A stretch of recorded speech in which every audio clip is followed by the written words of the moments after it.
mulai. Baik, terima kasih Ansari. Sekarang kita refleksi aja dulu ya. Ada yang tahu nggak? Ini ibu lagi bawa apa? Daun singkong. Daun singkong ini dia punya apa aja nih? Ada batang, daun. Daun bu. Jadi dia memiliki struktur ya. Ada daun, ada batang. Singkong ini sendiri dia juga punya akar. Akarnya itu yang biasa kita makan itu loh. Umbi singkong yang sering kalau hujan-hujan kita goreng gitu. Oke, dari sini sudah ada yang tahu belum kita ini mau membahas apa materinya? Struktur dan fungsi tumbuh-tumbuhan bu. Ya betul sekali ya. Di sini kita membahas materi struktur dan fungsi tumbuh-tumbuhan. Nah, sebelum kita masuk ke materi nih, ibu mau tanya, ada yang tahu nggak apa sih yang dimaksud dengan struktur dan fungsi tumbuh-tumbuhan itu? Ada yang bisa jawab?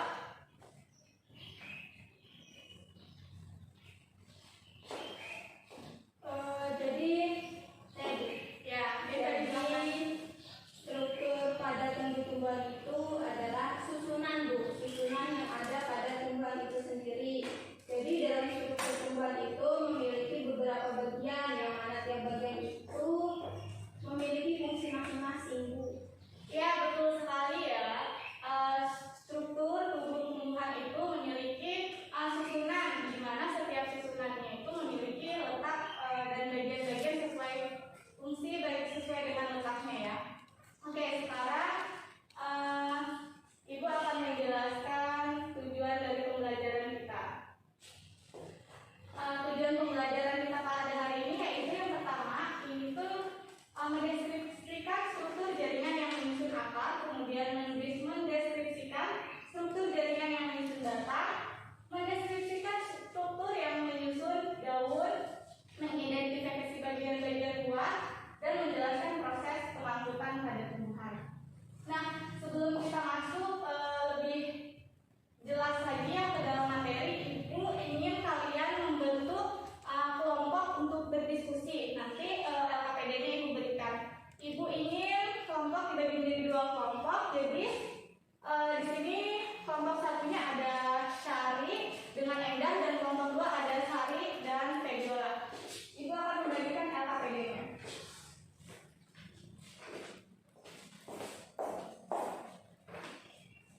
Baik, di LKPD itu ada 3 soal yang mana itu meliputi ada mencari fungsi dari struktur akar, batang, dan ciri-ciri dari dikotil dan monokotil. Nanti setiap kelompok setelah berdiskusi itu akan mempresentasikan hasil diskusinya di depan kelas ya. Jadi ibu persilahkan kalian berdiskusi, ibu kasih waktu 10 menit. Apakah cukup waktunya? Cukup bu. Oke, ibu tunggu ya. Jika ada yang kurang paham atau belum jelas, silahkan tanyakan ke ibu. Izin bertanya bu. Iya Peggy. Jadi untuk soal nomor 3 itu disebutkan saja kan bu? Iya betul sekali Peggy. Jadi poin nomor 3 soalnya itu kalian hanya menyebutkan saja. Misalnya batang padi dikotil itu ciri-cirinya apa? Misalnya berkayu atau apa, kalian menyebutkan saja, tidak usah dijelaskan. Ada yang ingin bertanya lagi atau sudah paham? Sudah paham ya? Jadi ibu tunggu hasil diskusi kalian. Silahkan lanjut berdiskusi.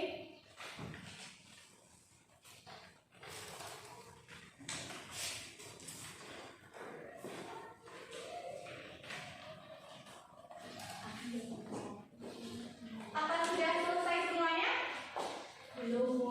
Oh baik, silahkan dilanjutkan.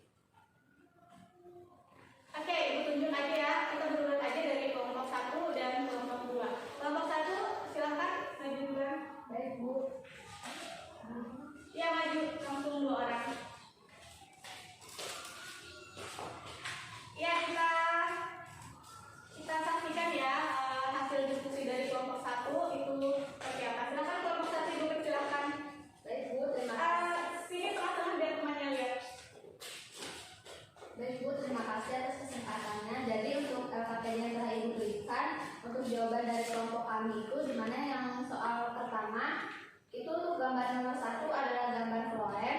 Fungsinya itu untuk mengangkut dan mendistribusikan zat makanan hasil fotosintesis. Kemudian untuk gambar nomor 2 ini adalah gambar silem, di mana berfungsi untuk mengangkut air, garam, mineral dari akar menuju ke daun. Kemudian yang gambar ketiga ini adalah gambar epidermis, berfungsi untuk melakukan penyerapan air dan mineral dari tanah. Untuk gambar yang keempat ini adalah gambar korteks, berfungsi sebagai tempat untuk menyimpan makanan. Kemudian gambar kelima adalah gambar rambut akar, berfungsi untuk mengoptimalkan penyerapan air dan mineral-mineral hara. Yang keenam ini adalah gambar meristem apikal yang berfungsi sebagai jaringan penunjang pertumbuhan tinggi tanaman, penyebaran kanopi cabang dan ranting, serta jaringan yang dapat memperpanjang jangkauan penyerapan. Kemudian untuk yang nomor 7 ini adalah gambar tudung akar yang berfungsi untuk melindungi akar dan kerusakan mekanis karena struktur akar terbilang kuat. Selanjutnya akan dijelaskan oleh teman saya.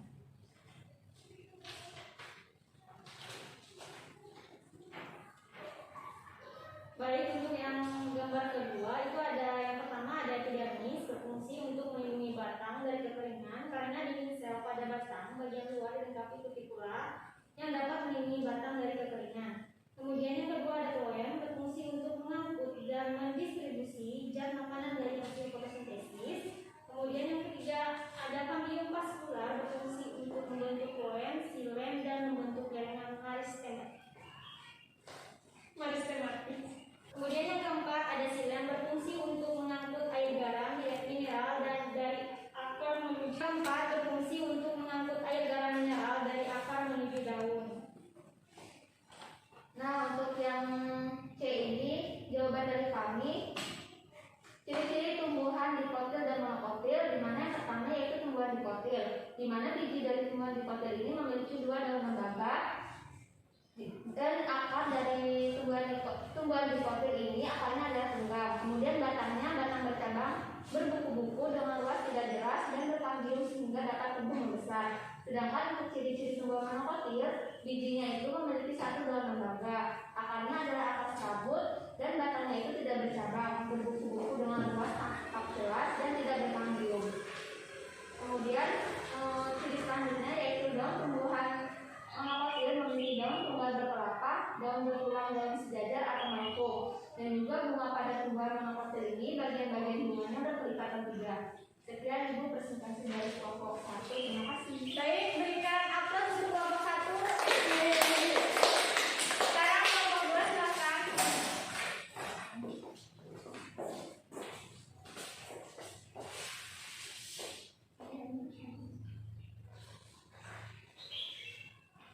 Baik, dari hasil diskusi kami tadi ada dari yang digambar yaitu ada yang pertama floem untuk mengangkut dan mendistribusikan zat makanan hasil fotosintesis. Yang kedua ada silem, berfungsi untuk mengangkut air garam mineral dari akar menuju ke daun. Yang ketiga ada epidermis, berfungsi untuk melakukan penyerapan air dan mineral dari tanah.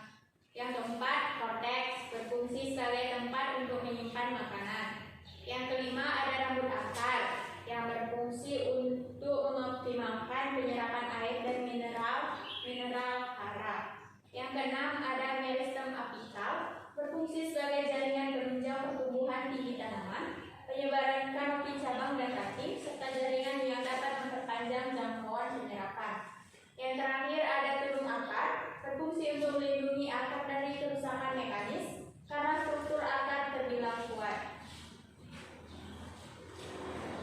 Baik, di sini saya akan melanjutkan pada soal nomor 2. Jadi pada gambar 1 itu ada epidermis. Epidermis ini berfungsi untuk melindungi batang dari kekeringan. Dan gambar 2 itu floem. Jadi floem ini berfungsi untuk mengangkut dan mendistribusikan zat makanan dari hasil fotosintesis. Gambar 3 yaitu cambium vascular, berfungsi untuk membentuk floem, silem dan membentuk jaringan meristematik. Selanjutnya ada silem, yaitu berfungsi untuk mengangkut air garam mineral dari akar menuju daun. Dan yang nomor 3 itu ciri-ciri tumbuhan dikotil dan monokotil.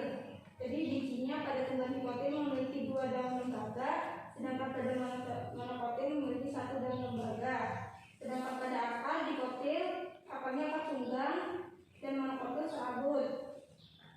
batang dikotil, batang itu bercabang, berbuku-buku dan dengan luas tidak jelas. Sedangkan pada monokotil batangnya itu tidak bercabang dan buku-bukunya itu tampak jelas.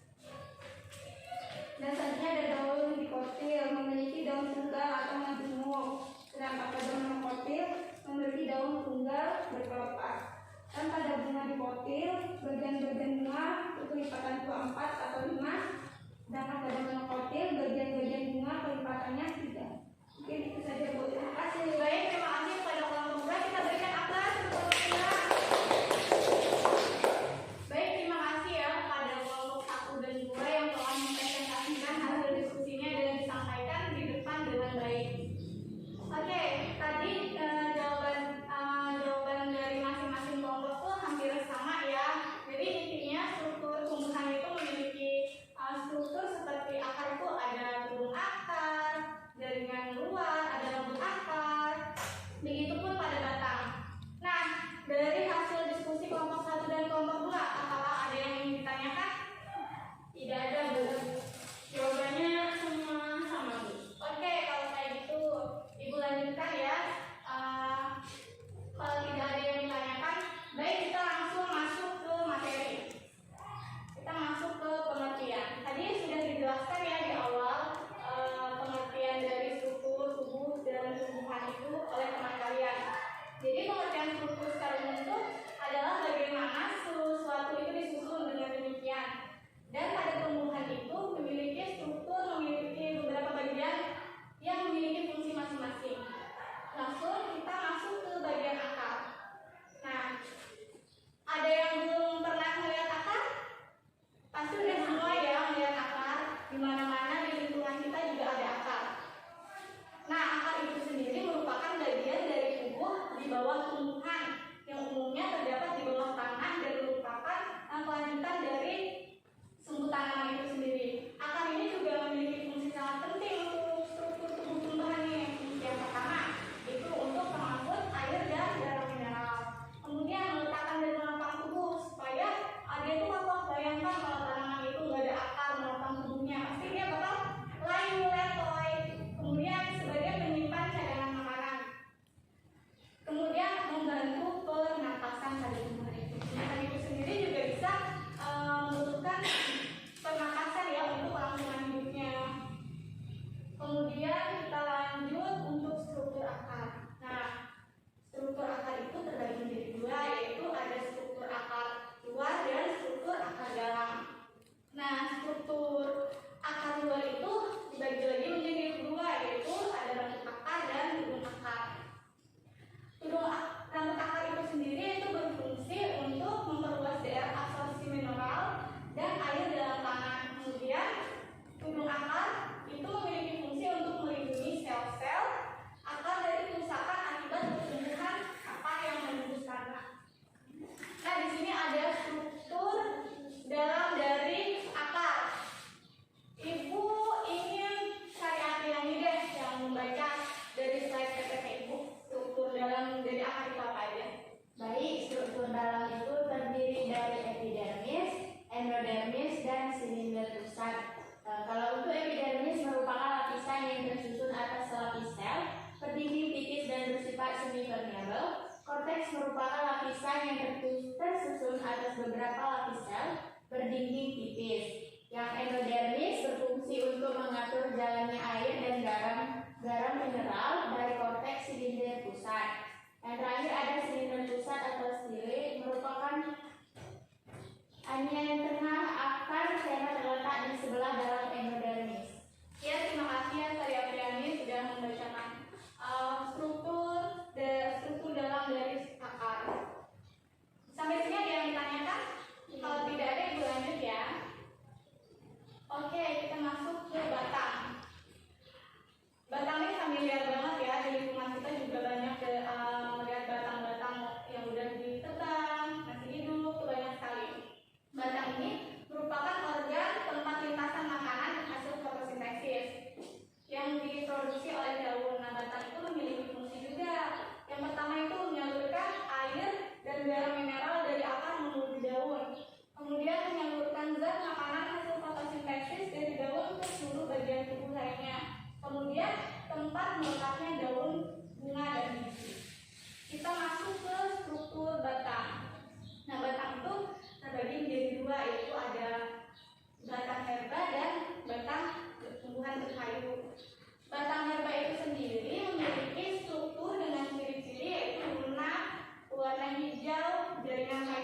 mahkota bunga, Bu?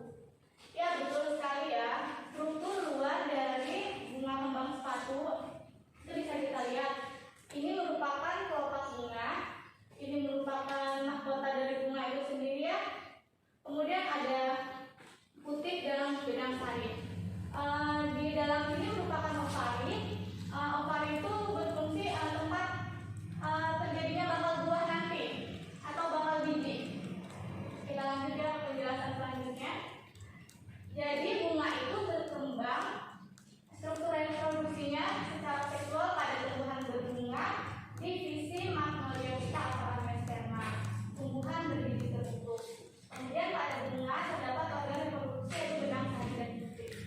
Seperti yang sudah saya jelaskan tadi, struktur luar dari bunga kembang sepatu tadi ada kelopak bunga yaitu bagian terluar, kemudian mahkota bunga yang menarik perhatian serangga, dan benang sari. Benang sari itu merupakan alat reproduksi pada jantan dan putik itu merupakan alat reproduksi pada betina.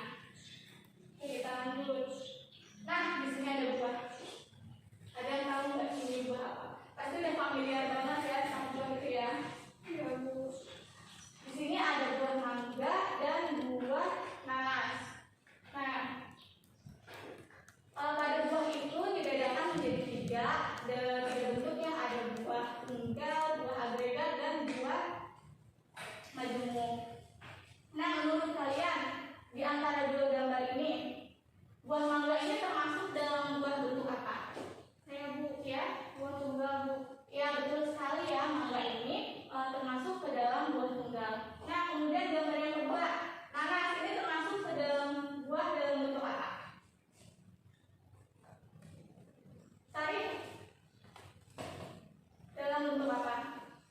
Buah majemuk, Bu. Ya benar sekali ya. Kenapa sih buah mangga sama buah nanas itu disebut buah tunggal dan buah majemuk? Oke, kita masuk ke penjelasannya ya. Nah, di sini ada penjelasannya. Buah itu dibedakan menjadi tiga jenis, yaitu buah tunggal, buah agregat, dan buah majemuk. Nah, masuk ke penjelasan pertama, yaitu buah tunggal. Buah tunggal itu bila buah itu dibentuk oleh satu bakal buah, contohnya mangga ya kayak tadi ya. Jadi contohnya mangga, karena dia dibentuk oleh satu bakal buah saja, tidak lebih. Kemudian ada buah agregat. Buah agregat yaitu bahan yang dibentuk oleh banyak bakal buah dari satu bunga, contohnya buah sirkaya, silsak, dan agregat. Pernah melihat buah sirkaya kan ya? Pernah Bu. Oke. Kemudian kita lanjut ke buah majemuk. Buah majemuk yaitu bila buah dibentuk dari banyak bakal buah dari banyak bunga. Contohnya ada buah nanas, luwih, dan buah nangka. Kemudian kalau ada buah pasti ada biji ya. Setiap buah pasti memiliki biji. Kita masuk ke biji. Biji itu merupakan perkembangbiakan generatif yang terbentuk dari bakal biji. Di dalam biji terdapat calon individu baru yang disebut embrio. Nah, ini merupakan embrio ya, calon individu baru yang akan tumbuh. Kemudian bagian-bagian dalam biji itu dapat dibedakan menjadi tiga bagian, yaitu ada kulit biji, tali pusat, dan inti biji. Biji dibagi menjadi tiga bagian, yaitu ada kulit biji, endosperma, dan embrio. Nah, tadi ada biji dan buah ya. Bagian-bagian buah itu apa aja sih? Ada yang tahu? Saya Bu, Ya, silakan ada. jadi bagian-bagian buah itu ada lapisan luar yaitu exokard,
misalnya penyulingan pembuluh, proses pengangkutan dilakukan pembuluh pengangkut yang terdiri dari silam dan floem.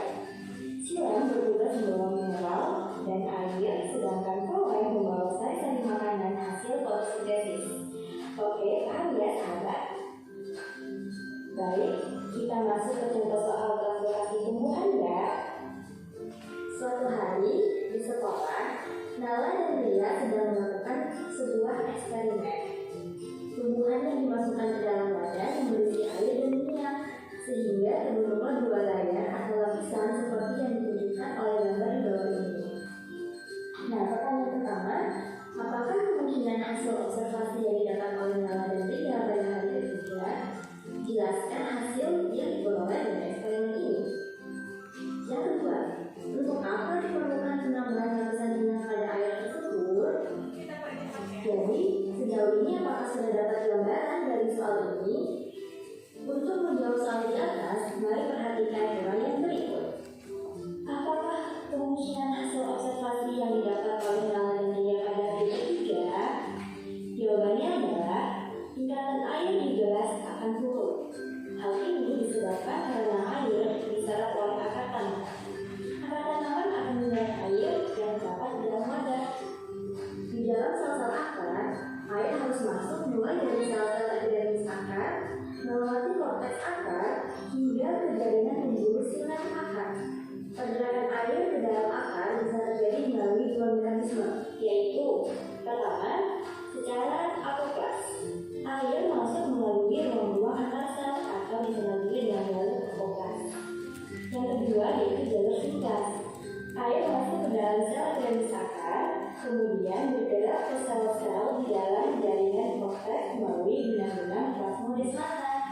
Mekanisme ini dikenal dengan jalur sinklas. Kedua mekanisme ini bisa sama-sama terjadi selama masih dalam jaringan korteks akar. Namun, ketika sampai pada jaringan endodermis, air dan garam mineral tidak lagi dapat melewati ruang-ruang antar sel atau jalur apoplas karena pada jaringan endodermis terdapat garis kaskade. Jawaban yang kedua, untuk apa diperlukan penambahan lapisan minyak pada air tersebut? Hal ini diperlukan karena minyak dapat mencegah air di dalam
bukan merupakan organ utama, melainkan organ tambahan, di mana tidak semua tumbuhan memiliki bagian itu, dan masing-masing struktur tersebut memiliki fungsi masing-masing pada setiap bagiannya. Baik, terima kasih ya semuanya sudah banyak berpartisipasi dalam pembelajaran